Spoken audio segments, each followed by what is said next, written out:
What would you do if your parents and your sister ruined your daughter's birthday party? Not once, but twice. I've been in that exact situation. When my daughter turned 8, my sister blew out her birthday candles before she even had the chance. Then on her 9th birthday, my mother smashed her cake. But why would they do something like that? And what did I do to protect my daughter? Let me tell you the whole story exactly how it happened. Hello, everyone. My name is Naomi, and I'm 35 years old. I live with my husband David and our 9-year-old daughter in a 2-story house in the suburbs of Chicago. The house is small, but to me, it's everything. It's the place I want to come home to after a long day of work. Seeing David smile and feeling Olivia's warm hug melts all the exhaustion away. Every night when I watch Olivia and David sleeping peacefully, I silently thank fate for bringing them into my life. And I'd give up everything for the rest of my life to ensure they're happy. There's exactly 1 week left until Olivia's 10th birthday. A few hours ago, I saw her sitting at her desk with a stack of pink paper and a box of pencils, carefully working on her guest list. She was taking it very seriously. She wanted to make sure no one was left out. When she finished, Olivia got up, handed me the list, and said, "Mommy, I finished writing the list. Can you check if it's okay?" I took the paper right away and read each name carefully. The list included Emma and Sophie, her 2 best friends from 3rd grade. Miss Martinez, the teacher she looks up to. Mr. and Mrs. Wilson are retired neighbors who love Olivia like she's their granddaughter. Great-Grandpa Stephen, who's 81, was on the list too. But when I got to the end, I noticed something missing. There was no mention of my parents, Kevin and Paula, and no sign of my sister Harper. I felt sad at the absence of the people who once were my family, but I understood and respected my daughter's choice. I don't blame her at all. She has every right to decide who gets invited and who doesn't. Mainly since my parents and sister chose to walk out of Olivia's life after the awful drama at last year's birthday. The story I'm telling today happened a year ago. It all began with the invitation cards Olivia wrote to invite everyone to her 9th birthday party. Even though a whole year has passed, I can still picture it clearly. Olivia sitting at her desk, carefully writing each invitation with the innocent look of a child who hadn't yet been deeply hurt. Olivia has always been a special kid. She has a warm heart and genuinely cares about the people around her. What I love most about her is the way she expresses love. When our neighbor, Mrs. Peterson, had a fall, Olivia suggested we bring her some cookies. When one of her classmates was sad because their pet had passed away, she wrote them a letter to comfort them. Since 1st grade, she's insisted on writing her birthday invitations to show her heartfelt appreciation to those she loves. The guest list for her birthday last year was much longer than this year's. She wrote down her grandparents, Grandpa Kevin and Grandma Paula, using green ink, Grandma's favorite color. Great-Grandpa Stephen, who was 80 then, had a special note next to his name. My Uncle Arthur, my dad's younger brother, was invited with his little family. And of course, Emma and Sophie, Olivia's 2 best friends, were on the list too. But even then, Harper, my younger sister, Olivia's aunt, wasn't on the list. I remember asking Olivia why she didn't invite Harper. She looked at me with clear, honest eyes and said, "Mommy, Aunt Harper ruined my 8th birthday. I don't want her to ruin my 9th one too." Hearing her say that broke something inside me. That's when I realized what Harper did at Olivia's 8th birthday wasn't just a minor incident. It left a scar on my daughter's young heart, one deep enough that she had to learn how to protect herself. In that moment, I felt a mix of pride and sorrow. Proud that my daughter knew how to stand up for herself, but heartbroken that she had to lose her innocence so soon. We went out together 3 days before Olivia's 9th birthday to deliver the invitations. I remember how happy I felt during that moment. David sat in the passenger seat, holding the bag of cards, his smile never leaving his face. Olivia was in the back seat, eyes glowing with excitement, pointing the way to each house like the cutest little tour guide. Our first stop was the Wilsons' house. Olivia ran straight to the door and handed them the invitation, beaming joyfully. When Mrs. Wilson saw the adorable handmade card, she hugged Olivia and promised to bake her special chocolate chip cookies for the party. Olivia clapped her hands in delight, and I stood there watching, my heart full. Mr. Wilson laughed warmly and said he'd come early to help with decorations. Next up were Emma and Sophie's homes. Her 2 best friends took the invitation straight from Olivia's hands, barely able to hide their excitement. The last stop was my parents' house. When she saw the invitation, my mom hugged Olivia tightly and said, "Grandma's so happy to be invited to your birthday, sweetheart." Olivia grinned from ear to ear. My dad, Kevin, bent down and hugged her too, promising he'd bring a special gift he'd been saving just for her. I watched my parents wrap Olivia in their arms and felt happy. At that moment, I thought, these moments make life beautiful. On the way home, the car was filled with cheerful energy. David and I chatted about the cake preparations, while Olivia sang her favorite songs in the back. Then, out of nowhere, she stopped singing and softly asked, "Mom, Dad, this year, no one's going to blow out my candles for me, right?" My heart sank. The joy from moments ago vanished, replaced by a deep, painful ache. I realized Olivia still hadn't been able to forget what had happened at her 8th birthday party. I swallowed hard, trying to keep my voice steady, looking at her through the rearview mirror. I said firmly, "Don't worry, sweetheart. I promise this birthday will be all yours." And at that time, I truly believed I could keep that promise. But fate had other plans, and I was far too naive to think I had control over everything. Olivia's 9th birthday finally arrived. From early in the morning, our whole family was busy getting ready while I set up the tables, chairs, and sound system. David was decorating the living room with pink streamers and balloons. Olivia ran around, checking every detail with the kind of adorable excitement a child could have. The party started at 2 p.m. Emma and Sophie were the first to arrive, each carrying neatly wrapped gifts. As promised, Mr. and Mrs. Wilson showed up with a tray of warm chocolate chip cookies. Ms. Martinez came in with a camera and a bright smile. My parents, Kevin and Paula, were there too early, bringing the special apple pie Olivia had been discussing for days. At first, the atmosphere was truly heartwarming. The kids were running around laughing. The adults were chatting comfortably, and Olivia looked like a little princess, glowing on her special day. I stood back, taking it all in, my heart full. My grandfather Stephen called to say he'd be late because of traffic. I reassured him that the party would wait, and Olivia said she'd save the candle blowing until he arrived. You could tell how much she adored him. Everything seemed perfect in the beginning. The party hadn't officially kicked off yet, but seeing the joy and warmth in that room, I was convinced everything would be fine. About 20 minutes later, while mixing drinks for the guests, the doorbell suddenly rang. I figured Grandpa Stephen had finally arrived, so I smiled as I opened the door. But the moment I opened it, my smile disappeared. My sister Harper stood there with a big, cheerful grin like nothing had ever happened. Without waiting for an invitation, Harper stepped into the house like she'd been on the guest list all along. I quickly moved to block her path, raising my hand to stop her. In a firm but controlled tone, I said, "Harper, you need to leave. You weren't invited." But Harper acted like she didn't hear me. She glanced around the living room with that bright smile, waving to everyone and calling out, "Hey everyone, it's Harper. Sorry, I'm late." The moment she spoke, Olivia, who had been playing with her friends, froze. Her face turned pale, and her wide eyes locked onto us in fear. Emma and Sophie also fell silent, sensing the sudden tension in the room. Realizing Harper had already stepped too far inside, I moved closer and lowered my voice, this time deadly serious. "Harper, I mean it. Get out. You don't belong here." That's when Harper finally dropped the act. She looked at me with an expression of hurt and said, "Why are you treating me like this? I just came to wish my niece a happy birthday. You're overreacting." My blood was boiling, but I tried to stay calm and reason with her. "You hurt Olivia at her last birthday. She doesn't want to see you." As soon as I brought up the past, Harper shook her head and snapped back in protest. "What are you talking about? I didn't even do anything. You're always blowing things out of proportion." At that moment, my dad stood up from the couch and walked over. His face disapproved as he scolded me. "Naomi, what the hell are you doing? Harper's your sister. You can't just kick her out." Right behind him, my mom followed with a scowl on her face.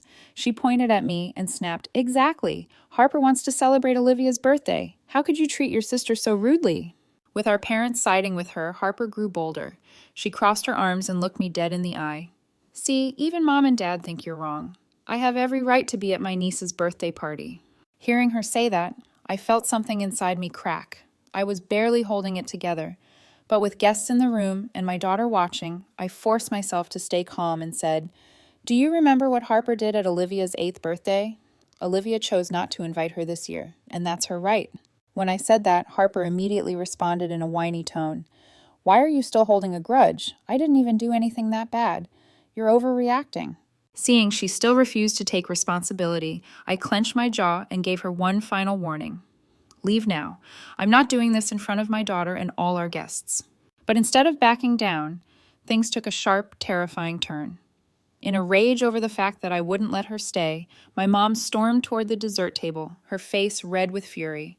She glared at the beautiful birthday cake David had specially ordered for Olivia and then, without warning, picked it up with both hands. Before anyone could react, she slammed it down onto the floor with a loud crash. The cake exploded into a mess of frosting and chocolate, splattering all over the white tile floor of our living room. The room fell utterly silent. Olivia and her little friends stared at the destroyed cake, then burst into quiet sobs. Their soft crying echoed through the stillness like alarms no one knew how to shut off. After throwing the cake, my mother pointed her finger at me and shouted with pure rage, "If you're not inviting family, then you shouldn't be throwing a party." The second those words left her mouth, everything in the room shifted. Mr. and Mrs. Wilson stood frozen in shock, unable to process what had just happened. Ms. Martinez clutched her camera to her chest, her face ghost white.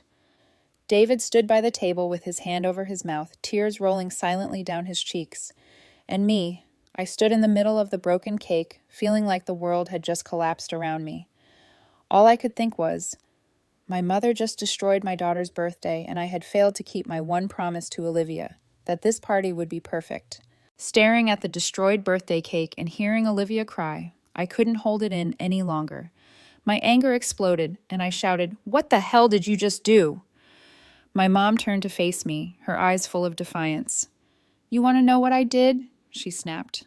"I taught you to respect your family." That level of twisted logic made my blood boil. I gritted my teeth and shot back, "Respect? You just destroyed my daughter's birthday. Do you know how long Olivia's been planning this day?" At that point, the whole living room erupted into yelling. My dad jumped to my mom's defense, pointing a finger in my face and shouting, "Naomi, you dare raise your voice at your mother?" Meanwhile, Harper stood to the side, tears running down her face, playing the victim. "I just wanted to wish my niece a happy birthday. Why does everyone hate me so much?" Mr. and Mrs. Wilson shook their heads in disappointment, then turned and walked out without saying a word. Ms. Martinez looked too shocked to move. David was still frozen by the dessert table, his hand over his mouth in horror, tears falling silently. And Olivia, my sweet, kind-hearted little girl, was crouched beside the shattered cake, sobbing uncontrollably. Her cries were soft, but they pierced the room like a knife. Tears soaked the pink dress she had carefully picked for her special day. It was the sound of heartbreak, and there was nothing I could do to stop it. The argument only escalated. My parents and I were shouting over one another, neither of us willing to back down, yelling, crying, accusations flying. All of it blended into a chaotic symphony that drowned out any trace of the warmth this room once held. Then suddenly a powerful voice cut through the noise. "That's enough. Everyone be quiet." Every head in the room turned. Standing at the doorway was Grandpa Stephen, 80 years old, his expression stern and his gaze ice cold. Despite his age, there was a presence about him, an authority no one could ignore. The room fell silent in an instant. No one dared to say a word. Only the soft sniffles of Olivia and the other kids remained. Grandpa Stephen stepped into the room slowly, eyes sweeping across every face. He stopped when he reached the shattered mess of cake on the floor. His low, sharp voice echoed through the tension. "Who did this?" No one spoke. The silence grew heavier by the second. Looking each of us dead in the eye, he asked again, firmer this time. I said, "Who smashed Olivia's birthday cake?" After a long, unbearable pause, my mom finally gave in. Her voice came out small, barely audible. I did." Grandpa turned to her with a look of deep disappointment. He let out a long sigh before shifting his attention to Olivia, still sitting on the floor, her eyes puffy and red from crying. This time his voice softened completely. Kneeling slightly, he gently said, "Olivia, I'm going to get you a new cake, bigger and even more beautiful. Would you like that?" Hearing his words, Olivia looked up at him with a flicker of hope in her eyes. She nodded quickly, her little face still streaked with tears. Without missing a beat, Grandpa turned to David and pulled out 3 crisp $100 bills. His voice was steady, commanding. "David, Take the car and buy a new cake. Here's $300. Get the biggest, best-looking one they have. Watching him comfort Olivia so calmly and firmly filled me with a storm of emotions I couldn't describe. Gratitude because someone finally stood up to protect my daughter. Shame because it was my own family that had hurt her so deeply. In that moment, I finally understood what unconditional love truly looked like. After David and the kids left the house to buy a new cake, a heavy silence fell over the living room. It was the kind of silence that pressed against your chest. Only a few of us remained. Me, my parents, Harper, Uncle Arthur sitting quietly in the corner, and Grandpa Stephen standing alone in the middle of the broken mess of cake on the floor. Slowly, Grandpa turned to look at my mother. His eyes were cold, not angry, not yelling, but how he looked at her made the room tense.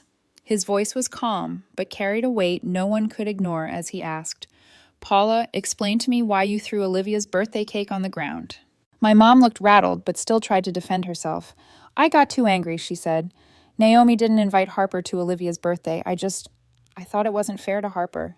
Hearing that, Harper nodded in agreement and jumped in. "Exactly, Grandpa. I'm Olivia's aunt. Naomi treated me like a stranger." My dad, Kevin, also stepped in to defend her. "That's right, Dad. Naomi went too far. Harper just wanted to wish her niece a happy birthday." Grandpa Stephen listened to all of it silently. Then he let out a long, tired sigh. The tension in the room was so thick it felt like it could snap at any second. After a pause, he looked each of them in the eye and spoke in a firm, steady voice.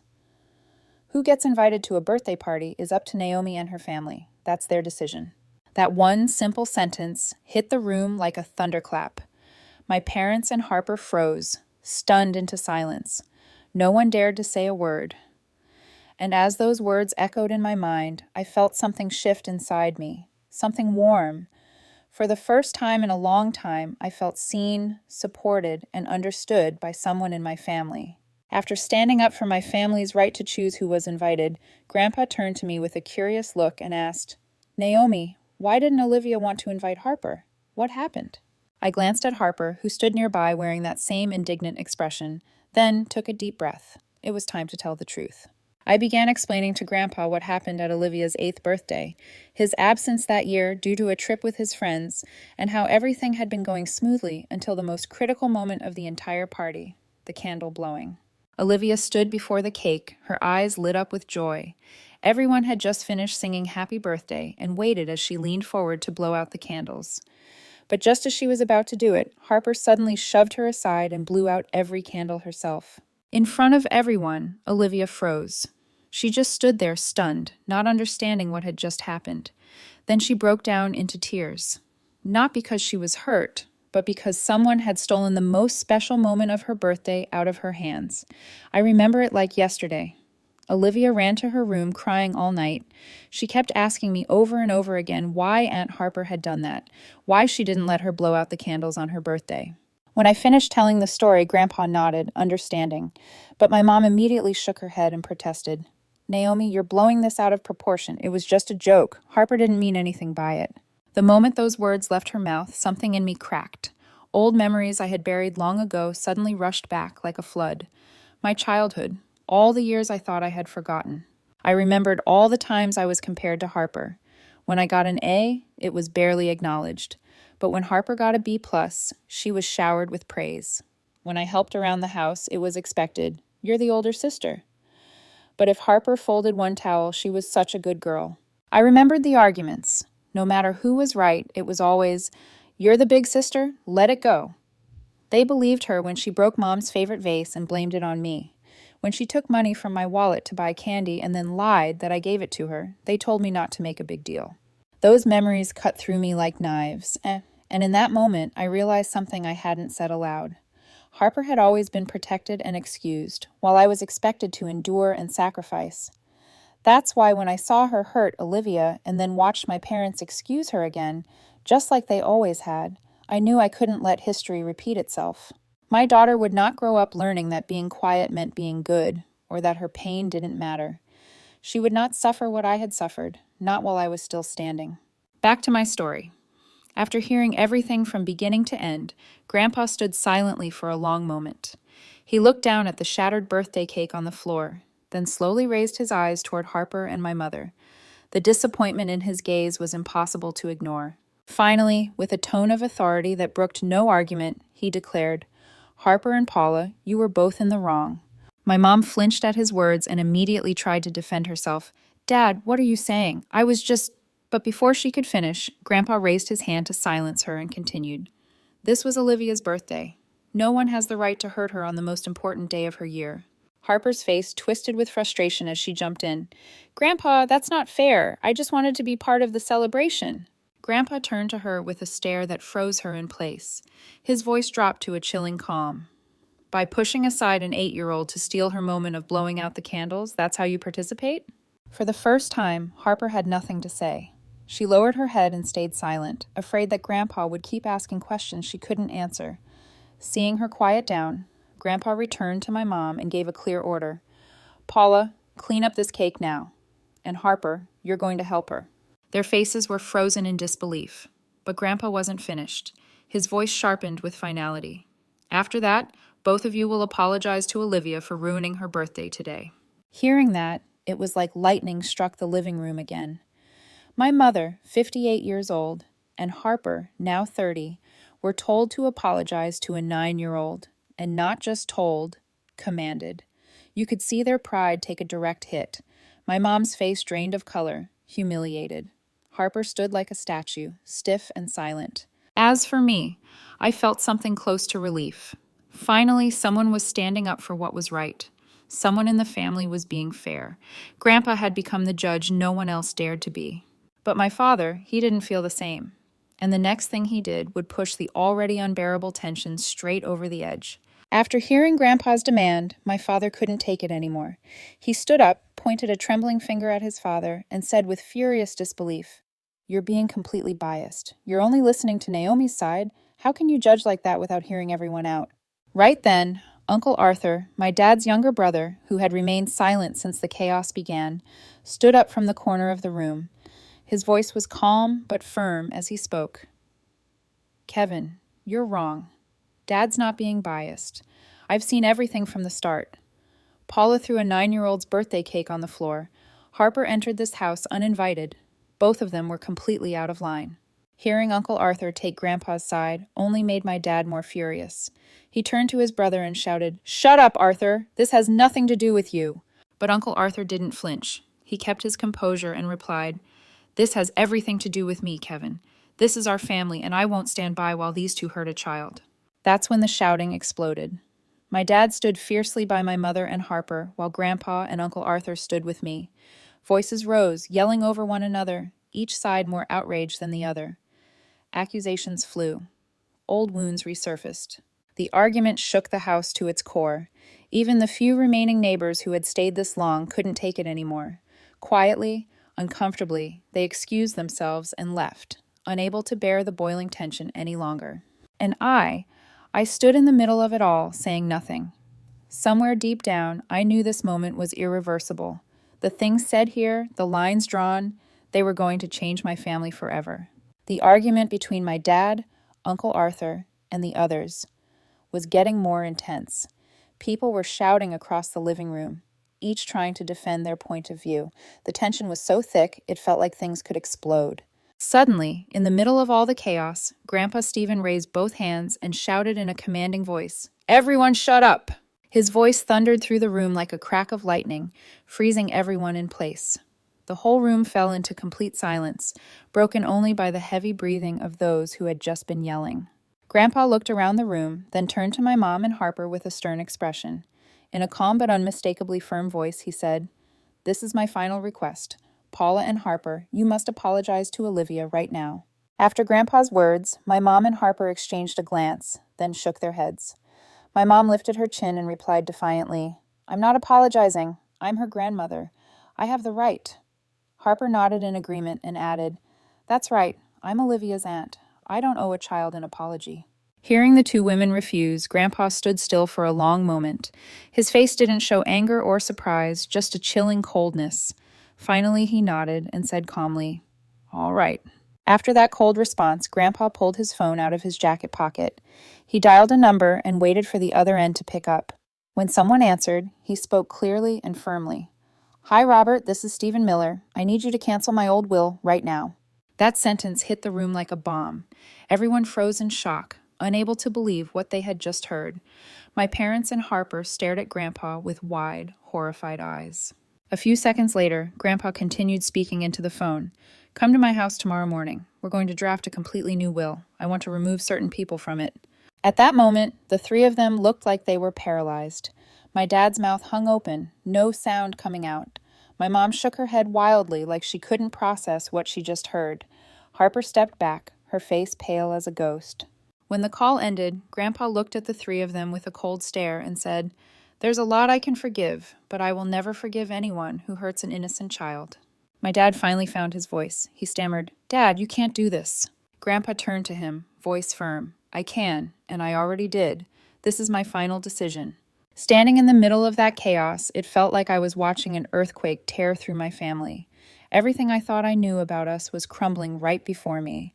Grandpa had just used his most powerful weapon to protect Olivia and back me up completely.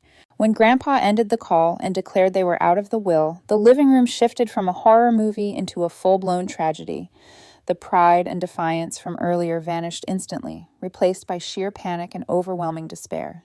My dad was the first to break down. He rushed to Grandpa's side, dropped to his knees, his face twisted in anguish.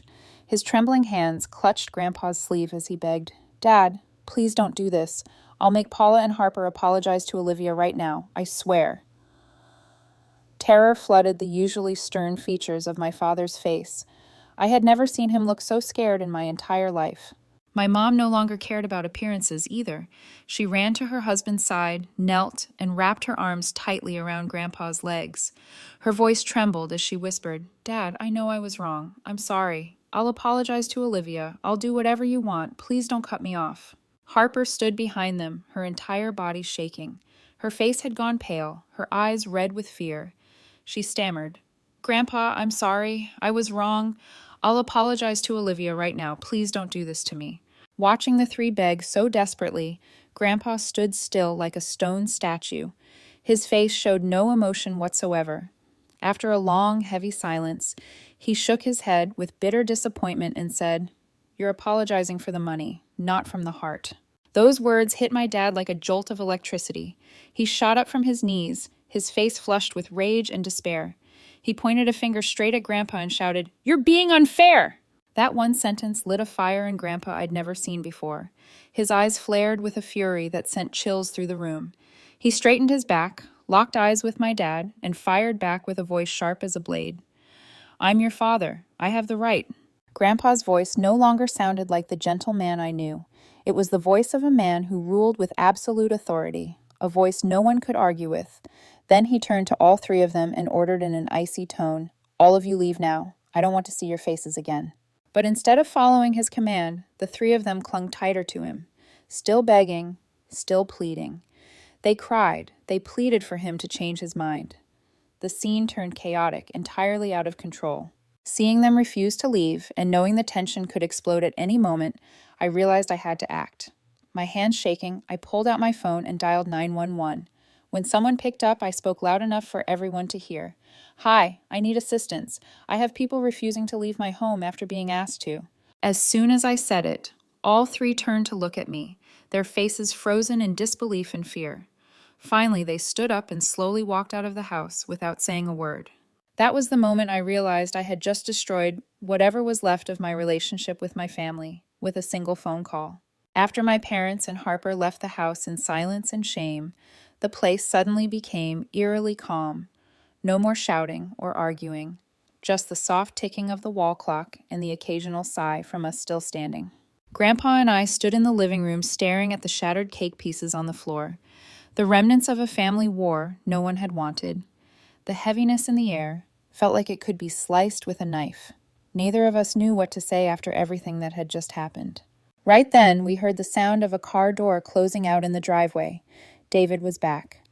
I looked out the window and saw my husband stepping out of the car, holding a large white cake box. Behind him, Olivia and her little friends climbed out, all chattering excitedly and smiling from ear to ear. As they walked into the house and saw the beautiful new cake, Larger and far more elegant than the one that had been destroyed, Olivia and her friends burst into joyful cheers. The laughter and happy shouts of the kids echoed through the house, washing away the darkness that had hung in the air just moments before.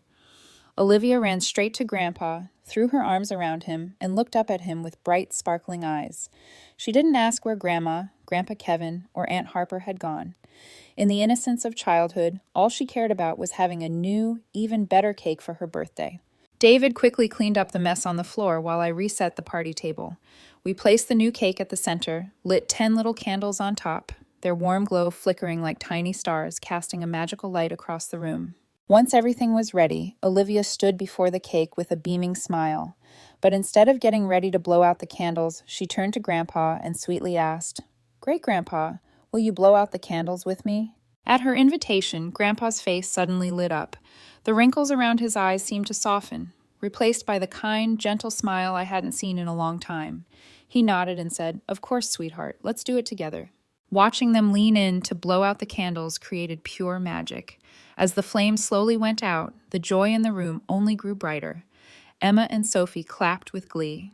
David smiled with misty eyes, and I stood there taking it all in, heart full of gratitude. The entire atmosphere of the house had shifted from tension and heartbreak to warmth and happiness. The children's laughter, birthday wishes, and the voices singing happy birthday filled the space, overflowing our home with love. After the laughter and joy returned to the house, once Olivia and her friends had fully immersed themselves in birthday games, I quietly slipped away to a corner of the living room. Sitting in my familiar armchair, I watched my daughter play with her friends, but my mind was somewhere else entirely, weighed down by thoughts I couldn't shake. Everything around me felt like it was happening in another world.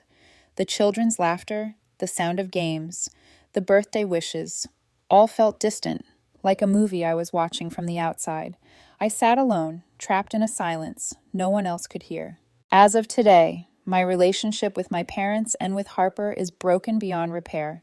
This wasn't a heat-of-the-moment decision or a passing burst of anger. It was a turning point, and there was no going back. I had chosen my daughter over the family I came from, and the consequences of that choice would follow me for the rest of my life. There would be no more family dinners in the coming years, no holiday gatherings, no casual phone calls. Olivia would grow up without her grandparents or Aunt Harper, and I would carry the weight of being the woman who tore her own family apart to protect her child. But no matter how painful, I knew I had done the right thing. There could be no compromise regarding shielding Olivia from unnecessary harm. David sensed my unusual silence. He walked over without a word, sat beside me, and gently touched my shoulder. With a soft but steady voice, he said, "You did the right thing. You protected her." I nodded, hearing his words, but the heaviness in my chest didn't lift. Maybe this is the actual cost of being a mother, making complex, painful decisions and living with them, because your child's safety always comes first. As the last guest left with cheerful birthday wishes and goodbyes, the house settled into a calm silence. Emma and Sophie had been picked up by their parents after an afternoon full of memories, leaving just our little family and Grandpa Stephen. Olivia was busy packing her birthday gifts into bags, her face glowing joyfully. David was clearing the leftover plates and cups from the table.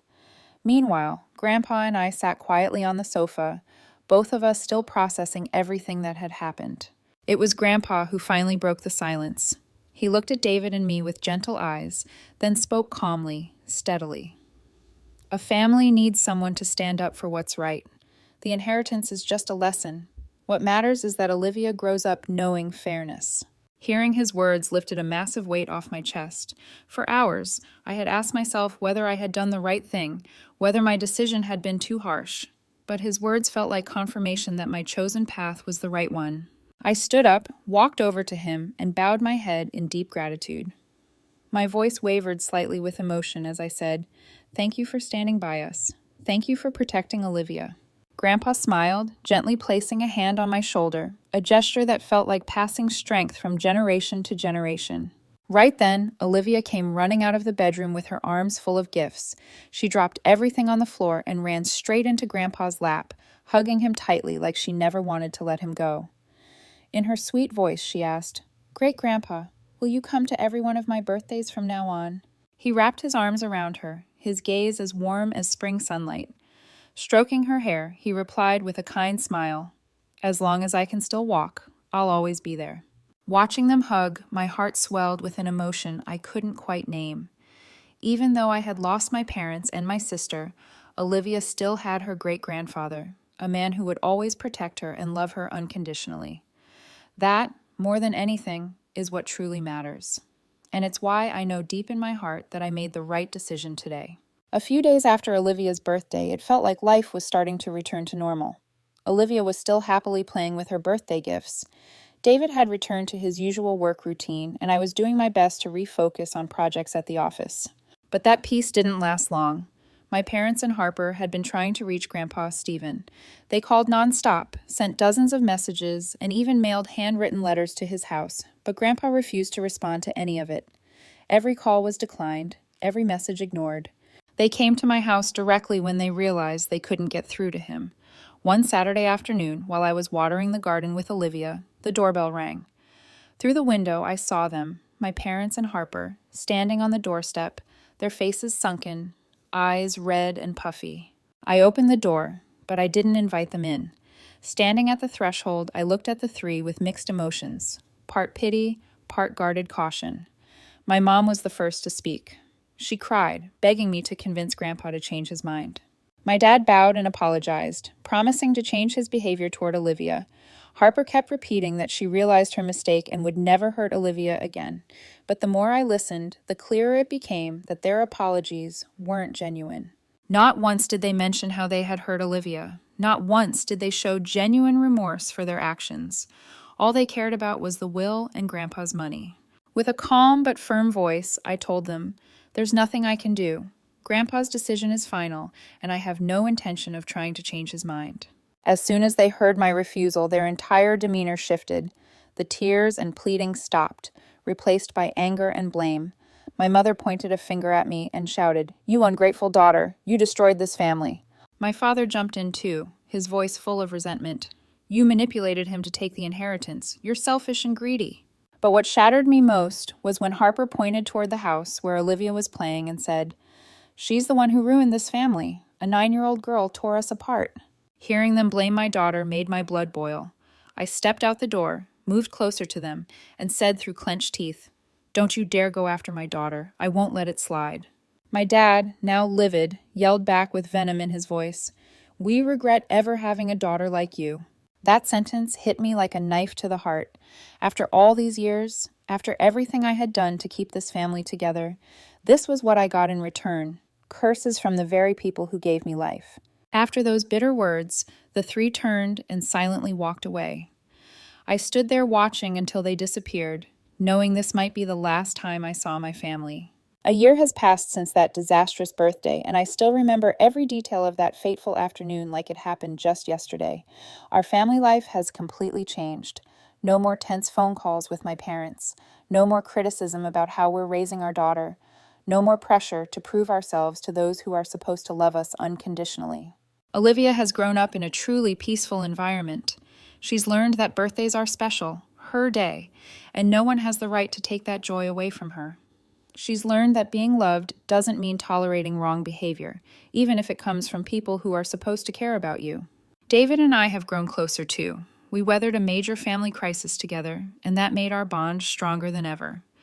He understood that my decision wasn't easy, and I'm deeply grateful to have a partner who stood beside me through the most challenging moments. Grandpa Stephen is still the wonderful grandfather he's always been. He visits us often, especially on weekends. He and Olivia share a special bond, the kind between a man who knows how to love the right way and a little girl who truly cherishes that love. But even as life has calmed, I still can't entirely forget about my family. There are nights I lie awake wondering if my parents and Harper are okay, where they are, how they live. Sometimes I glimpse someone familiar on the street and my heart skips a beat. Time has softened the wounds, but it hasn't erased them. I still remember the good times, the warmth of childhood, the sound of Harper's laughter when we were kids, how my mom made chicken soup when I was sick, and how my dad taught me to throw a baseball in the backyard. Still, I quietly hope that someday they'll truly change. They'll see their mistakes not because of money or inheritance, but because they finally understand that hurting a child is never okay. I often think if that day comes, maybe I'll forgive them, but only if the regret is honest. This isn't about holding a grudge or clinging to bitterness. It's about protecting what matters. I've learned that forgiveness doesn't mean returning to toxic relationships. Sometimes loving someone means keeping your distance, for their sake and your own. 1 week from now, Olivia will be turning 10, and I've decided to share this story with all of you. I need advice. I need different perspectives because I want to make the right decision for my daughter. After telling this story to friends, I received many responses. Everyone had a different point of view, and each one had its own kind of logic. Some people encouraged me to invite my parents and Harper to this year's birthday. They said, a year has passed and maybe they've changed. Family should come first, no matter what. Others strongly advised me not to invite them at all. They reminded me that my parents and Harper didn't just hurt Olivia once. They did it more than once, and they refused to apologize sincerely. Worse, they blamed Olivia and me when they were cut out of the will instead of taking responsibility. To those people, protecting my daughter from anyone who might hurt her again should be my top priority. Then there was another group that offered an interesting perspective. Let Olivia decide. It's her birthday after all, and at 10 years old, she's old enough to understand and make a thoughtful decision about who she wants to be there on her special day. If she invites them, I'll support her and stay close to ensure nothing goes wrong. If she doesn't want them there, that choice should also be respected. Now I want to hear from you. If you were in my shoes, what would you do? Drop your thoughts in the comments. I want to know your perspective, and if the story meant something to you, don't forget to subscribe to the channel. It helps me share more stories like this one. Thank you for listening.